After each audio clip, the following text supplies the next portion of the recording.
Welcome back to another edition of the Walker Valley Football Coaches Show with Walker Valley head coach Drew Akins. We're sponsored by Wholesale Supply Group. They are open to the public. I'm Andy Morris along with Jacob Mason.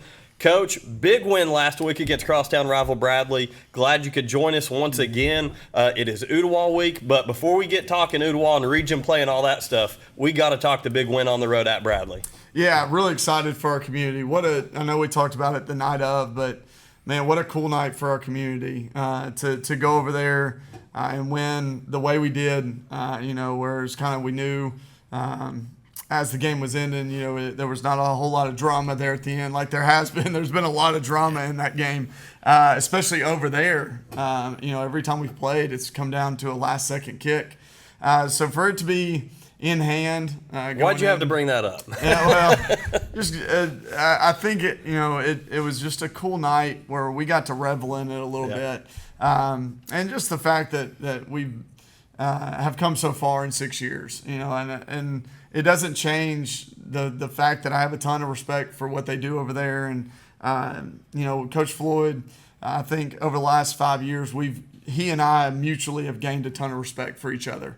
I came in guns a-blazing and did some things that made people mad, and I apologize for those things. But I think since that point, every year we've just kind of grown in respect for each other, and the way that his team has fought back in those games and the way our team is prepared and been able to fight in those games. I think there's just a good mutual respect between coaching staffs and players, and for us to finally get over the hump and win over there for the first time ever, but obviously just win that game for the first time since I've been here. It was really big for our program, and to finally, I got so many texts from our teachers and from friends in the community, but just the moment there as it ended with all our students, the picture you sent me, and I got several pictures like that from a bunch of people, just our student section and our cheer and our football team and our band, all kind of being there and celebrating that in that moment was really special for our community. It's something that'll stick with me for a while. Coach, one thing that you've talked about a lot is One Valley. And on Friday night, I feel like that was in full display. You talked about the band, the cheerleaders, the community. But just talk about what kind of impact you felt like that had on Friday night's game. Yeah, listen, it was. I wish I could go through my text messages with you just to show you how many coaches, at that moment was texting me. I went up straight to y'all and I was like, my phone is a disaster right now. And the majority of those were coaches in our building that were congratulating me. And it's something, honestly, as the last 5 years have gone, and we built that 5 years ago, and we started talking about, hey, what does this mean, and what does this mean to us? And honestly, it ebbs and flows. We've had waves where it was really high. We've had waves where it was lower than we wanted. And I think it's been a focus within our school that we want to get back to the peak of what One Valley was. And I think the other night was a great example of us moving towards that direction better than we've ever been there. The amount of the people within our school building that were supporting, and just the number of students that were involved. When you look at that picture, man, there's hundreds of students that were involved in that win, and I think it gets credited with football. But it's not a football thing. It's kind of like the promo that we're doing with T-Mobile. It's not a football thing. It's a community thing, and it's a school thing. And I was really proud of our football team. Absolutely. Going into there and almost being disappointed with a 28-7 win is a different feeling, right? You would have thought we would have been celebratory. But I'm still super proud of our team. But I was more proud of just how big and how many students were involved in that win. And it wasn't a football win. It was a win that included the band. The band was awesome on Friday night. Our cheerleaders were great. I saw multiple videos of our cheerleaders dancing and celebrating and cheering our guys on. And then you look at the student section, and my guy Asher Easley, in the middle of the student section doing the backflip on the way out. But that whole group, our student section's been unbelievable this year. So just and the teachers, I could go on and on with group after group after group, but it means something it is a win for our community. And that was really cool to be able to give that to our community. And you've seen it grow, and it's something that I personally have focused on. I really want to make sure that I'm celebrating, girls soccer wins, and I celebrate wrestling wins. I'm texting the whole time our wrestling teams at state, and it's not because I want them to see that I care. It's that's the mentality that we all have to have. And, man, I think we're really getting to that point where every coach is celebrating the other coach. And it means a ton. Those text messages meant a ton. Adam Raines and Coach Turner and all these coaches that text me on Friday night as the game was, Coach Anderson, Coach Waddell, all of them just celebrating a school victory. And that's what it was. It ends up being a school victory. And that's what One Valley meant when we started it. And that's what we're trying to get to go even greater heights with that mentality. Yeah, and I think it was a win for your former players as well. A lot of them in attendance that night. Yeah. And, some of the names that just popped in my head were the Denton brothers and, all the great names that laid the foundation for what took place that night. And it feels like a win for them too, man. If they hadn't have been those guys that laid the cornerstone and prepared the way that they were supposed to and passed that down to this team, we might have looked at a different result on Friday night. There's no doubt. Every single guy that was there Friday night, I put my arm around and hugged him, and I ended with, we wouldn't be here if it wasn't for what y'all did. So just so proud of those guys. I could go through text after text of kids that have been a part of this program that knows how close we've been and then wanted to just celebrate with us from wherever they are. A lot of them are in college or they're working or, they're some of them are grown, they're 5 years out. But just them celebrating as if they were still on the football team because they knew that they had laid the groundwork for where we were today. It was a really cool night and something I won't forget very soon. I think we've all said it during this segment, but it was actually Thursday night. It felt like a Friday night, though. Yeah, it did. It felt just like any other Friday, which is unique. We did Carter a couple of years ago on a Thursday, and it didn't feel like a Friday night. No, you're exactly right. So, for it to feel like a Friday night just kind of shows, too, that we're able to adjust and go roll with the punches per se. Play whenever they spot the ball. So, was really proud of our kids for going out and finding a way. Yeah, so Jacob talked about some of those individual alumni that were excited in there. Let's talk about some individuals on the team that had a big night. You can't go any further than starting with Roman Yulo. 3 touchdowns on the night, 2 receiving touchdowns, 1 rushing touchdown. And Javen Hall, also on the offensive side, had 120 yards and a rushing touchdown. So starting offensively, what about those guys and their performance? Yeah, so going in, we knew Roman could have a special night. He's become a really dominant player for us, and we've got to start attacking with him more often. And that sounds silly because he had 14 rushes, I think. He had 3 catches. So he touched the ball 17 times, and it feels like he didn't touch the ball enough. Like we got to find a way to continue to get him the ball more and more and more. But, man, he's just a dude and somebody that we're going to rely on. He's a 3-year starter as a junior. He's somebody that just has a knack for going and making plays. He's been in those big moments. You think about the big touchdown catch. We're down 14-0 at Clinton. Like, that's a big-time play and a big-time moment by a sophomore. So he's lived that life, and we've got to make sure that we continue to make him a focal point, the focal point of our offense and of our team. Yeah, he had 116 all-purpose yards. So to your point, you feel like you could have probably tried to go to him more, but every time he touched the ball, he scored, so that kind of helped. Yeah, it was and like I said, we're going to watch some film. Coach Pope did a great job designing things to get him in situations where he's one-on-one. If he's in one-on-one, he's really tough to deal with. Javen has been so consistent throughout the year. It's been really, really fun to watch Javen's maturity. I think his emotional maturity has led to his physical maturity on the field and him being able to make plays for us. It's his second game, I think, over 100 yards with Notre Dame, and now this one. He's our leading rusher. The play where he scores is one of the plays we're going to go through after break. It's a really cool play and something that I'm excited to show you on film. But he's just been super consistent and a kid that we've really become that we can trust and we can rely on him. Yeah, his continued development is one of those things that we see. Jacob and I talk about it during the broadcast. Each week, it looks like he's maturing each game. Yeah. I'm going to kick it over to Jacob for the defensive side of the ball. Quick stats here. Tyler Goldman, who really played a fill-in role, led the defense with 7 solo tackles. Troy Tiskevich had 5 solo tackles. Yeah, so defensively, a great night, outside of the one blunder where we give up the ball on the 18 and they've got a short field to drive. We're able to contain them. Hang on, pause there. Did everyone in the stadium not say, oh no, that was it? That was the moment that we cost ourselves. It felt familiar. It did. It felt very familiar. So again, just being able to, our team being able to fight through that adversity, it just kind of shows the character of this team. Sorry to interrupt, but that was a moment that was like, man, this is a moment where we've given the game away. We've dominated the whole first half. This is the moment where we gave them life, and I hope we can respond from this. And the whole second half, we responded like crazy. Yeah, I mean, you're absolutely right. We turned to each other and just said, man. It was one of those moments that you're just like, is this going to affect us? But overall, a very dominating defensive performance. A lot of people can say we knew they were going to be one-dimensional, but it's kind of hard to prepare for an offense when you don't know who the quarterback's going to be. They can throw anything at you. I mean, I heard rumors about them starting the tight end, but you don't know if they're going to do that. You don't know if they're going to roll out the freshman. Yeah. Just talk about your defensive preparation for that week. Yeah, it was very difficult, trying to guess what they were going to do. They have a couple of freshmen that can really play.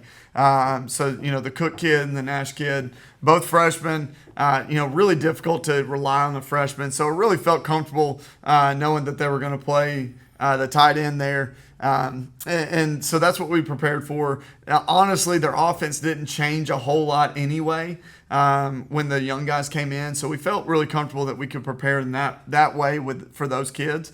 And then knew that if the tight end was at quarterback, that was going to be a more run-centric offense that we can make adjustments in as well. So I thought our defensive staff did an outstanding job. I hate that we put them in such a bad situation there before halftime.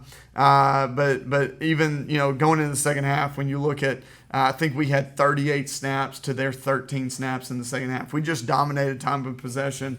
And that's both sides. That's us playing very complementary football with our offense running the ball and making sure we held on to it. And our defense got a 3-and-out, I think, twice during that time too. So really proud of our defense and what they did. Goldman, one player of the week for us. The runner-up for player of the week was Troy. So, those two guys made plays throughout the night, but you can't hold a team to 7 points and it not take a bunch of dudes. So I was really proud of just our defense as a whole, our preparation, and then our effort that we played defense with. It was really fun to see. So, Coach, we've got an update to the schedule. Before we go to break here, I want to make sure we touch on this for our listeners on the radio. Pure Academy back on the schedule for the Mustangs October 18th here at Walker Valley. Yeah, excited to add them back. I was really concerned. And when you lose a game in football, it's a little different. You only got 10 of them. You're only guaranteed 10. We're obviously hoping to get more, but you're only guaranteed 10. So when you lose a game, that's 10% of your season. That's 10% of your senior, and so it gets in my mind. We lost 10% of our seniors' games, and I wanted to give that back. So thankfully, we found a way to get in contact. I got to give credit to Craig Roundtree. Made some contacts there and got in touch with actually the head of Pure Academy. Awesome. And was able to work it out and get us on the 18th. So excited to host them again. Excited to give our fans another home game, that 5th home game. So that's a big deal. But it's October 18th, so it is. I did want to reiterate. It's the week before the original schedule. So we are now bye week on the 25th. We have a game on the 18th, and that's at home. So. Correct me if I'm wrong, that's also 8th grade night. Yes, it's going to be a COE night for us as well. So really excited to host a COE. It's one of my favorite nights where we can recognize all their sports programs, fall, winter, and spring. We invite the head coaches, all of it. It's a really cool night where we get to recognize them and to show our appreciation for what they're doing at a COE Middle. Yeah, so. the band is going to get to be, the 8th grade band is going to play with the Walker Valley Band. So it's going to be a great night. So excited we got that one back on the schedule. Me too. It was definitely big for, again, the community. It was really big when you look at what we do 6th grade through 8th grade and then 9th grade through 12th. For us to be able to come together, that game needed to happen for that to happen. So I'm really excited to put that back on the schedule. So when we come back, we're going to talk Ooltewah Week here at the Valley hosting the Owls. And then also we've got a quick word, a special word from our sponsors right now as we go into the break. Hey Walker Valley fans, I'm Ridley and this is Brielle and Mason. We're super excited to be hosting Liv's Lemonade Stand this Friday at the Walker Valley versus Ooltewah football game. We're so excited to sell to you the best lemonade around, but it's not just about the lemonade. Every dollar you spend helps raise money for pediatric cancer research. That's right. We also have a donation jar if you want to give a little extra. $5 for the lemonade, $10 for a lemonade and a souvenir cup, $20 for a lemonade, souvenir cup, and a sticker. Each dollar helps kids who are fighting this terrible disease. You can pay through cash, check, or PayPal. Our lemonade is perfect for enjoying while you cheer on the Mustangs, refreshing and for a good cause. What could be better? So come by our stand, grab a cup of lemonade, and help support pediatric cancer research. We will be set up by the concession stand so you can't miss us. Look for Liv's Lemonade Stand and help us support kids who are fighting cancer. Your support means so much. Let's make this night unforgettable and show that even a small action can make a big impact. So while you're cheering on your Mustangs, make sure you come by our stand and grab a cup of lemonade and feel great that you're supporting a great cause. See you at Liv's Lemonade Stand this Friday, September 20th. Together, we can make a difference.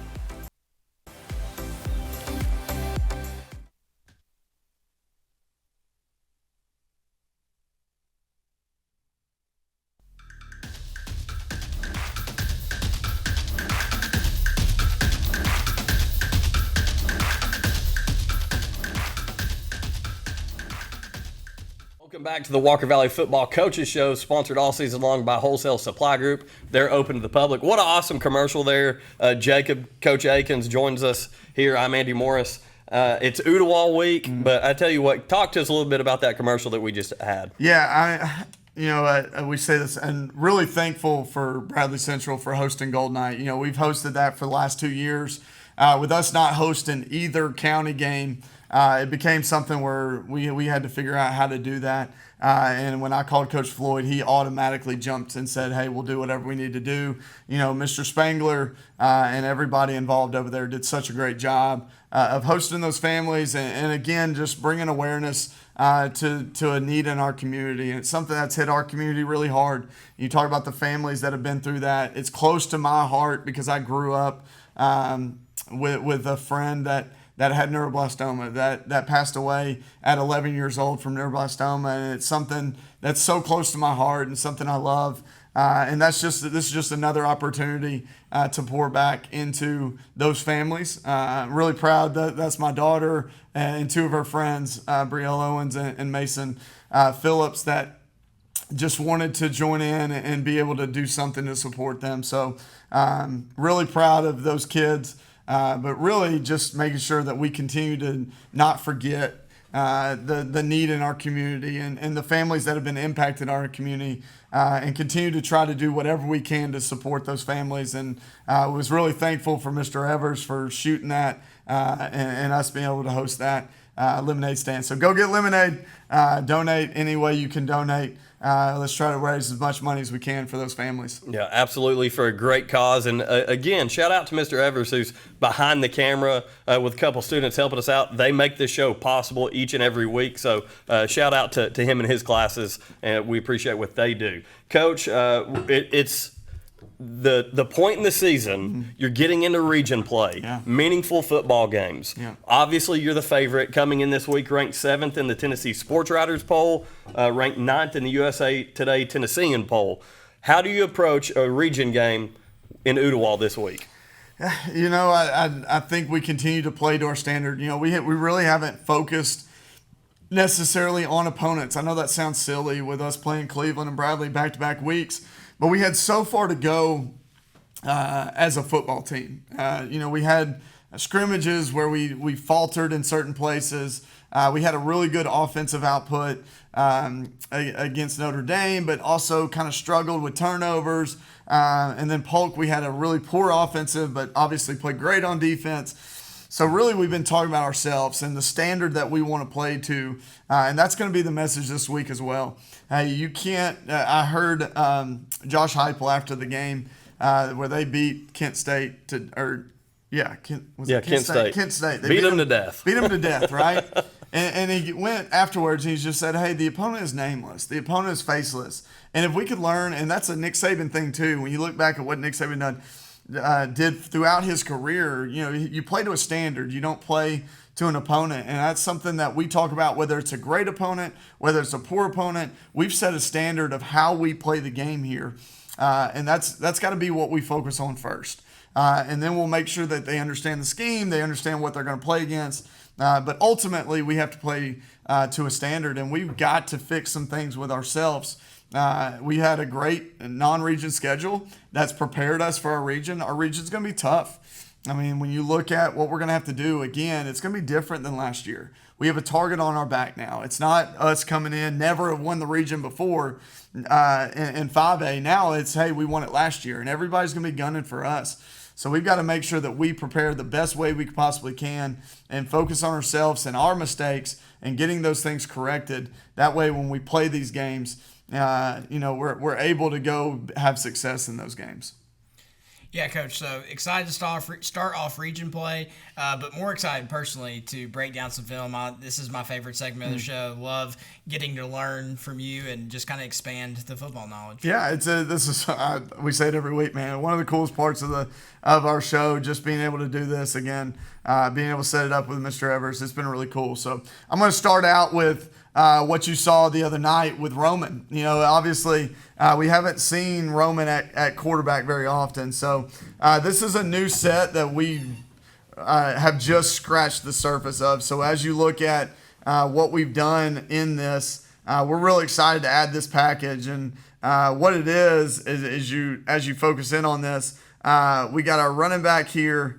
I'm going to go to our laser pointer. We got a running back here. We got a second running back here. Tate, who's such a big part of our run game, is at Y-back still. And we can do a lot of different things out of this set. We're really strong on both sides. We can. What you saw the other night is we were able to blast across the quarterback's face and still run our counter looks. We're able to, burst to the field and still run power looks with Roman. We can read stuff with Roman. We've got to design some kind of pass game. That's something we haven't done out of this yet. It's something that he has the ability to do that. So we've got to find a way to scheme that where we can get some pass game off of it too. But, getting the ball in your best player's hands. And as you do that, you got a chance to put it in Javen's hands or Spencer's hands. Or Roman. And really, Luke has really shown over the last few weeks as a sophomore that he's able to hold his own in these varsity games too. So really cool play design. Here you're going to see us blast across his face with Javen. And we got lead blockers out here. And then we got just basic run game that we always do with counter there. And what it does is these extra hats that we don't have anybody to block that, right? So trying to find ways to hold these hats in the box to make sure that they aren't free hitters on us. So being able to read it, being able to just call it, give it, there's a lot of different things we can do out of this. But ultimately, getting the ball in your best player's hands and letting them go get yardage, and that's what he did. This is the very first time we ever ran it, and we go 11 yards with it. So really cool and really excited to watch how that package develops over the year. So, Coach, correct me if I'm wrong. Bradley's in a 3-3 stack right here, correct? They are, well, the way they walk down, so the way we identify things is really different. They are in a 3 down, but when they walk this outside backer down, we actually deem that as a 4 front because that makes it easier for our offensive line. I am so based in protection. So we make line calls based on how would we protect this. Even if we're running the ball, we're gonna determine, hey, if we were to protect this, how would we protect it? So we would call this an even front. just because that walk down, we assume we're going to get slant, and when they do that, you can see they're going to be in a 4-down look. They may not start in it. It actually starts in odd, but we just go with the assumption it's going to turn into an even front. But like I said, you look at the number of hats in the box. I mean, you got 9 guys in the box. So you can't just say, hey, we're just going to run the ball like we always do, because you have 3 hats that you cannot block. And Coach Floyd does a great job every year we've played him getting guys unblocked in the box. So this was kind of a way to control those outside backers as we did that. So, again, really cool run. As you see, boom, we get the counter block, and there's where you can see a real great run lane for Roman to get through. As we continued through the game, we started realizing the way they were playing Roman, they were bracketing him. They were finding ways to get a double team on him. So this is one of our plans that we had going into the game, because we knew how much respect they had for Roman. We knew that if we could get Roman singled up, that he could make some plays. I love watching this from again, the drone shot, just because it's such a great view. So what we're doing here is we're going to run a flat concept with a slant concept. It's very, very simple slant flat concepts. But we're going to read this again, extra hat. What do you do with the extra hats? So it's all about, hey, how do we handle these extra hats? Well, the way we handled it this time is we read it. So as you look at this, we're going to put Tate in the flat, and this is off a run fake, so a run that we've been doing. So we're going to slide right, and we're going to make it look like run. That keeps your backers in the box, right? And then we're just going to read this guy. If he goes to the flat, we're going to throw the slant. If he stays back on the slant, we hit the flat. The run fake, though, keeps these guys in the box where they can't get out on Tate, and you can really get it to where you're singled up really well. So as you see this, let's just play it. It'll. So as you see this happen, Tate or Dawson's eyes, even though we got the run fake here, you see Dawson's eyes immediately go to that outside backer. He goes to the flat immediately with Tate, and that really clears out a lane for Roman. And you talk about a big physical receiver, man. Great throw, takes the contact, stays on his feet. Great balance by that kid. Great just athleticism. It's really fun to have a receiver like that you're able to throw to. It makes Dawson's job really easy. But you see, by Tate going out of the box, 3 guys go with him. Boom, boom, boom. Those 3 guys out here are now out of our throwing lane, and Roman runs in that throwing lane. It becomes really clean and a great play call. Coach Pope, again, did a great job. We actually put that in on Wednesday night as a coaching staff, and we didn't practice it till Thursday morning before the game. So sometimes, last-second ideas end up working out really well. Well, then obviously, huge shout out to your quarterback for being able to read that and adjust to that, on one day's worth of practice. Yep. Dustin Stum doing a great job eyeing down that backer, as you said there. Absolutely. Same idea here. Now they come down in our face, and we got the same deal. We're going to go the flat. We're going to inside release to the post. We're going to be able to get off the edge. Same exact play concept. And you see this time we get another several defenders going out to the flat to cover us, and there's your throwing window. And Dawson did a great job being on time. You got to see, guys, if you're late, you got 2 hats over here that are waiting to slip underneath and make the interception. So him being on time there and being able to make a great throw, and that ball was out in front of Roman, so for him to be able to go get it was really impressive too. So really proud of Roman in the game he played. To give credit to your staff, I'm watching Bradley line up, and it's like a different formation the past 3 plays. Now you've got four guys down, the safeties come down, and they're in the backers box. That must be so hard to adjust, and they kind of keep you on your toes. Well, that's when you watch the game, I think you saw a lot of times I was stepping in and saying, "Oh, let's change it," and we're changing it as the play clock's going down, and I hear snap it, behind me. But we felt comfortable in that moment, be able to make those changes. Our players did a great job adjusting to those things. This is the power I want to show you. This will be the last play that we watch today. But this is just basic old school A-gap power, and something that has become a staple for us. And again, look how many hats are in the box. So here's what we say when we're running this stuff. It is really hard to fit power over and over and over. And as you look at it, you go back and look at Notre Dame. We ran power 35 times. The other night we ran power. I think it was upwards of 25 times. We're running power. So what we say is, hey, it's hard to fit it over and over and over, because the way it's designed is hopefully you end up making 2 gaps for one guy to fit, and that's really difficult to do. Great linebackers can do it and they can make plays, but it's difficult to fit over and over. And I think that's what you see here is just a misfit, and we take advantage of that misfit. So as you see this block, boom, we're going down. So Farley does a great job on the back block. Lassen does a great job sticking with his guy. The biggest thing that we've learned over this, as these backers go fit, is for our tackle to make a U-turn and go seal that edge off. Lane Kelly does an outstanding job here on the U-turn. You'll see it. He turns, boom, seals that off. And now what you've seen is you see 3 backers, these 3 backers, right? You see them all fit too wide. And when you misfit power, it actually ends up hitting backside. And that's where Javen hits. Does a great job reading the backside backer. Again, Lassen staying with his guy is so big here, because when you watch Lassen, he's got a down block. Well, his guy tries to fight across his face. He sticks with it. We cut to the backside A-gap. Right off his tail, yeah. Man, what a great job by that kid. And Javen gets the praise for it. But, man, it doesn't get much better protection-wise or blocking-wise up front than that version of power. So yeah, the flow show up front, they've been setting the standard for this rush game all year. Yeah, being able to rush for 200 yards, up over 800 yards for the season. Really proud of our guys, and they came out with a chip on their shoulder. Really did not play well against Cleveland, and we challenged them. Hey, you got to play better than you played.